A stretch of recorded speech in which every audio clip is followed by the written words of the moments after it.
Sasa sisi habari yenu. Viva comrades, viva. Viva. Shida yetu kwa linda mwananchi ni kwamba sisi vijana hatupati fursa ya kuongea. Unapata governor, senator, MP ndio anaenda kuongea. Wewe uko ofisini unaonesha kazi. Wewe huna haja kuongea. Wewe unataka kuongea vijana ambao wanataka viti. Hiyo ndio kitu ambacho tunaambia ndugu yetu Sifuna. Kwamba ujipange upatie vijana fursa.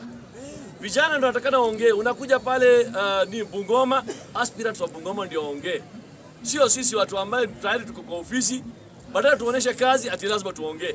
Sisi hata kutajwa kwa hiyo jukwaa inakuwa ngumu. Sifuna wengi wetu hata hajui hata majina zetu. Inatakana Sifuna ujipange. Utujue kwa majina.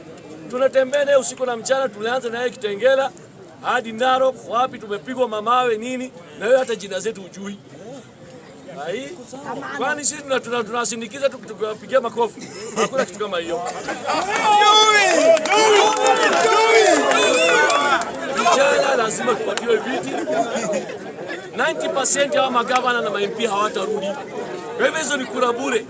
Unatembea na watu ambao wanajiita ati principals. Mtu anakuja juzi natembea ati ni principal. Na sisi tumekaa hapa tunafanya nini? Tunapigia tu makofi. Kwani si vijana lini tutapatiwa nini? Tunachezwa. Tunaambia tu sijui nini. Hata sisi tunatafuta hizo viti. Kwa hivyo tuache kubeba kiufala. Sisi sio wajinga. Sisi tunatafuta hiyo nini na tunatumia pesa zetu. Si hatulipi na Sifuna wala babu. Na tunasema Nairobi ni babu. Na kama sio babu ni Babu Owino. Kabisa. Hakuna mwingine. Asante.